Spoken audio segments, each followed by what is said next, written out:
As you know, the intelligent community gives out a Visionary of the Year award every year. And the Visionary Award is largely given to people who have, well, as Cliff said, that big view, the view that Henry Ford had, that you can and you can't, and you're right both times, but it's usually given to the people who are just a little bit crazy, who have an aspiration that seems so large that it seems almost unrealizable. But they bring disparate ideas together, different possibilities, and guess what? Sometimes it works, and at worst, it fails, and someone else picks it up as a great vision and makes it work. And that's how these things are, you know. There's no straight line for the vision. Passion is certainly behind it. But do you know how Steve Jobs came up with a font selection when he designed the Apple? The Mac? He took a class in the lost art of calligraphy.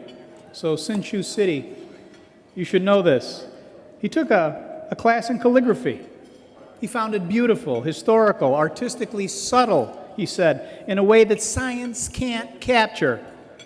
And of course, it paid off. Within a decade, Apple had ushered in a typeface renaissance. And that's how this works. Remember back, those of you who have been with this movement for a while, remember back to Suvi Linden, Madam Linden, when she was the Minister of Communications for Finland. What did she say? She said, broadband's not just a good idea. Broadband's not just necessary to connect people. Broadband is not just a terrific technology. Broadband is a human right. And she pushed legislation, the first in the world, through the parliament. And we now have broadband as a human right in many countries, and now that is moving its way through the United Nations. Remember Stephen Conroy from Australia? He said, my country is slipping behind. Yeah, we've got kangaroos. Yeah, we've got Crocodile Dundee movies. But he said, we don't have entrepreneurs. And people are leaving home. Australia is becoming the middle of nowhere. And I don't give a damn what this carrier says. They're not doing their job. So I'm going to build me a broadband network, a national broadband network, and every citizen is going to have access to it. A big dream. He launched it. Suneet Singh Tuli had a similar dream, very simple vision. There are 4 billion people around the world who don't have access to the education, to the information that they need to enable that education. And that is perhaps one of the world's great tragedies. And he said, I'm going to do something about it. And as he told us at Walsh University at our institute last year, anybody that says I can't, I'm finding in the intelligent community movement that there are no rooms for pessimists. So Suneet developed the tablet that is the world's cheapest computer, according to Forbes magazine, and they know the price of everything. But one of his best-known quotes is, I don't care about creating the iPad killer. I care about the 4 billion people who will be able to afford my device. He's been recognized by Forbes and others on its Impact 15 list as a classroom visionary. And what he's really trying to do is to blow up the classrooms, make every place the classroom. He's going to use his technology and his ideas about what the internet should cost to access, and he's going to transform the world. It's a big vision. I always want to know, what informs a person like that. So I talked to many people, including his wife, and she said, by the way, that you're a romantic guy. So I'm just passing that along in case you hadn't heard. But she said, he will make you believe. He stays away from the negative. People will still say no to the tablet, but he believes, Suneet believes. And she referred to a picture that is often shown. And there's a little girl with dirt on her face in a poor village in India without clean water. She was denied everything a human being deserves as a birthright. But she has that tablet in her hand. She's holding that tablet and she's smiling. And Suneet's wife said, that's what it's all about. That image is what God's grace is about. And we look at the world differently every time we look at that. So this takes you where you need to go. Suneet Singh is on a mission. It is driven by his belief that science, technology, all the tools that we use and that transform our societies are secondary causes of the solutions that we've been able to put out into the world. He knows what the primary cause is, and he believes that very deeply. His Sikh faith drives him, and as one of his friends said, he's committed to it. He says that people who don't act on their deeper beliefs, especially in the Sikh faith, are playing hide and seek. And that's what informs the man, and that's the vision that at the end of the day will make 4 billion people the educated people that we want, living in the communities who we want, connected to us, and moving ahead like our top 7, like our other communities. And for that alone, for that vision, that faith, and that ability to execute and work 18 hours a day to do it, we honor Suneet Singh Tuli as our 2014 Visionary of the Year.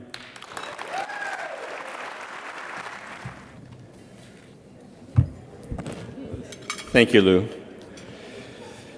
I'm honored, I'm humbled. I've been thinking about this for a few weeks right now, and it's a big word, visionary. Some things just seem obvious to you. Some things just come natural.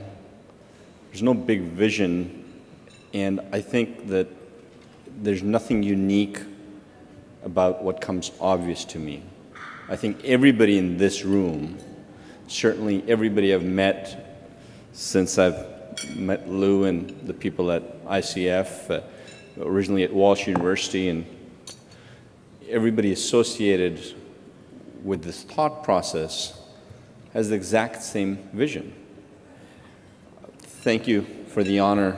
I don't say it for the sake of saying it. I truly feel humbled. You're honoring me with a lot more than I deserve. But let me relate to you sort of part of the motivation in what we're trying to do and how we're trying to get there. I was born in India. We moved to Canada. I was 11 years old, and we ended up in St. Albert, Alberta. Weather was a little different than where we were in India, but you know, you got used to it. At the young age when I'd left India, I didn't have a sense of how economic class is linked to the quality of education you get. When we were little kids playing with marbles in the backyard, we were just kids playing with marbles. There wasn't this sense of that's the driver's kid and that's the cook's kid and so on. But that economic class truly determines the quality of education you get in this world. I grew up in Canada, was privileged enough to have access to a public educational system that is truly world-class and does a reasonably good job in taking as many people along that enter that system. Unfortunately, the kids I played with in the yard in India didn't have the same kind of opportunities. And every 4 or 5 years, when the family made the trip back to India, I tried to look up these friends and try to catch up and try to discover how their lives were turning out. And it was unfortunate that their lives were turning out very differently than mine. And the only thing that I could point to was education. In fact, education is a national crisis in a place like India. If you go to YouTube and you type in the words Indian teacher funny, you get all of these videos similar to the genre about the cat playing piano. There's a whole bunch of these videos related to Indian teacher funny, mostly with camera crews, local TV stations that go out into the villages and try to discover what's happening in village schools. On any given day, a third of all schools in rural India have no teachers. It doesn't mean that the infrastructure doesn't exist or that somebody's not paying for a teacher to go there. The reality is that 1 billion people live in rural India. 70% of that population is in rural India. And because of either security, because of a whole variety of reasons, there's a high level of absenteeism in those teachers. But it's not just absenteeism. The ones that show up, the quality of education that they deliver, you get a sense of that if you type in Indian teacher funny. These camera crews go around and they quiz these teachers and they broadcast them. And there's been a lot of effort to try to figure out how to solve this. We need more motivated teachers, we need better quality teachers, but what's happening with the good quality teachers? There's a professor by the name of Sugata Mitra who did this study. He's been doing this work around the hole-in-the-wall experiments. And again, if you're not familiar with those, I'd truly recommend go to YouTube and search hole-in-the-wall experiments. Great work that he's been doing. And he did a study where he took a standardized math test, gave it to a number of students in New Delhi, and got marks somewhere around the mid-60s. Then he went out 50 kilometers outside of New Delhi and gave the same test, and 100 kilometers, and 150 kilometers, and 250 kilometers. And by the time he got about 250 kilometers away from a large metropolitan city, the scores had dropped to the low teens. And what he was trying to show was that the best quality teachers in these places migrate to the big cities and not remain where 70% of India lives. But this is not a problem that exists only in India or that exists only in the developing world. This is a problem that exists everywhere. Growing up in Canada, we realized I was living in a city or a town called St. Albert, and Edmonton was the big city next to it, 500,000 people. And the rural communities around didn't keep the best of the best. They lost the best of who they trained. They lost their best and brightest to the big cities. So the quality of education that their kids received locally or the quality of medicine that they were relegated to wasn't the same. At least to try to deal with the whole issue of education, to me it was obvious. Internet access is the solution. It is what has transformed humanity, at least in the developed world, in ways that we can't stop counting. There has been, with the power of social networking, dictators overthrown with the Arab Spring. The ability for communities to communicate and collaborate is very powerful. The ability for researchers to communicate and collaborate. I asked my oldest son starts university in September. A few months ago, I asked him, I said, who's your best teacher this year? And he said, it's YouTube.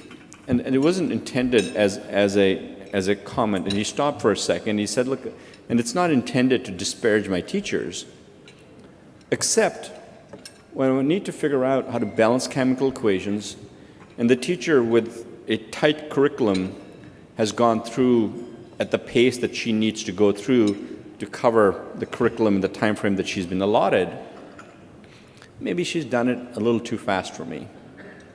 And if I've not been able to comprehend what she's taught in class, then I go home, I come home, I type in how to balance chemical equations on YouTube, I get a bunch of videos, I pick the top 3 or 4, watch all of them, but one of them will explain exactly the right way that's appropriate for me to understand that concept. And really, the best teacher for me has become YouTube. Now, I'm not suggesting in any ways that you don't need teachers and you don't need infrastructures. Of course you do. But the internet has become such an integral part of how we live today that the fact that 4 billion people in the world don't have access to it is truly unfortunate. The question is, why don't they have access to it? What's the reason? And you got lots of reasons. I still have my fair share of naysayers that don't believe that this is the right journey or the right effort.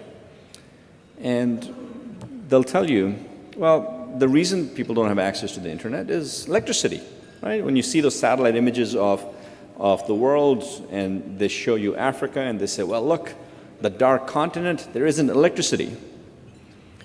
That's not true. That's not the reason. There are more cell phone subscriptions in Africa than there are people today. There are 900 million cell phone subscribers in India. Only 13 million broadband connections in a country of 1.2 billion people. But remember, in India, we like to extrapolate everything. We take the 13 million broadband connections, we multiply it by 4, because we say 4 people per family, so we got at least 50 million internet users, and then we count up how many internet cafes and how many people they probably serve, and we say that's another 50 million, so great, that's 100 million internet users, and we're proud to be among the top 6 countries in the world with the number of internet users. No, it's 13 million broadband connections, and it's not something that Indians should be proud of. Electricity is not the reason, because if you've got a cell phone, then you've figured out how to charge your device. Electricity is not the barrier. The other excuse is, well, it's too complex. Who's going to teach these people how to use the internet? And if you have kids or if you've got grandkids, if you've ever seen a 2-year-old have a tantrum and see what a parent does with an iPad to deal with that 2-year-old's tantrum, you'll discover that the user interfaces on these touchscreen devices have become so evolved that you can create solutions without having literacy as a prerequisite for internet access. That's not a prerequisite anymore. What's the reason? The reason is purely affordability. That's it. Very simple. A computer here costs $400 or $500. A tablet costs between $300 to $500, which is 2 or 3 days worth of salary for the average person in the US.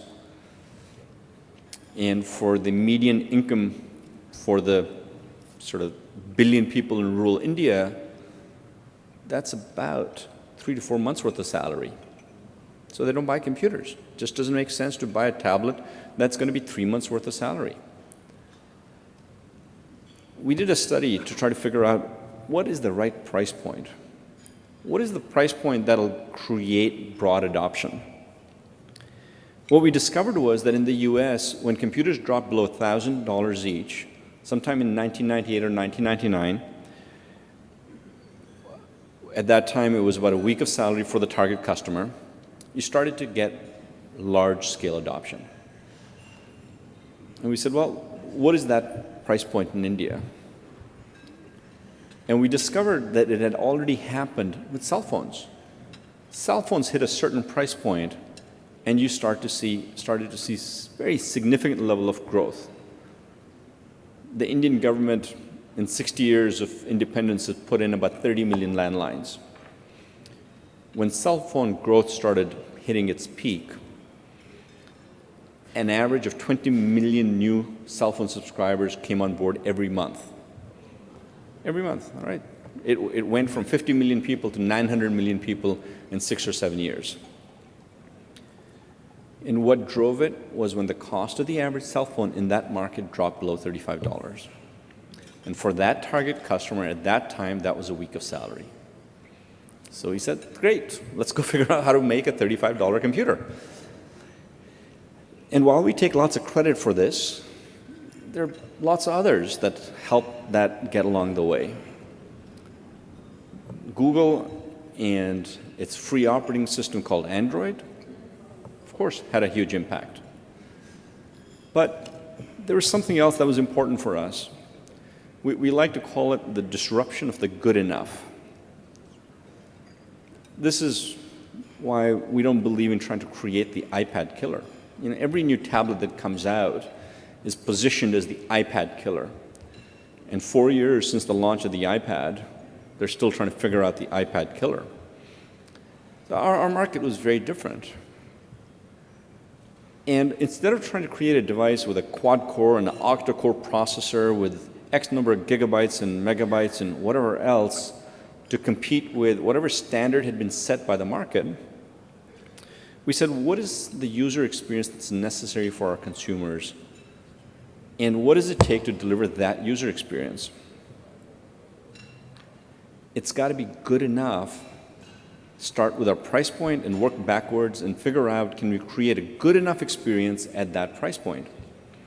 And what we discovered was that the original iPad used a Cortex A8 1 gigahertz processor, which cost them $35 when they launched that product. Today, that same caliber processor costs $3.50. So we can create a device, manufacture it for around $30 today, sell it. In the US, it's available for $37.99, targeted for under $30 by Christmas, with a Cortex A8 1 gigahertz processor, same caliber as the original iPad, 512 megabytes of RAM, double that of the original iPad. And the question we ask is it good enough for that target customer? Forget India for a second. India is trying to get its first 30% or 50% of the population on the internet. The US is trying to figure out how to get its last 20 or 25% of its population on the internet. And one of the, either the number one or the number two reason that those that are not in the internet cite affordability. We may get criticized as providing dated technology, but sure, if the $500 device doesn't set you back, you shouldn't be buying our device. But if affordability is a concern, and from our perspective, there's 4 billion people who is our target market where affordability is a concern, then the experience we provide is good enough. We like to call this sort of the disruption of the good enough. And despite the naysayers, the response in India has been unbelievable, truly unbelievable. When we entered that market, the total market for tablets in India was 250,000 units. That's it.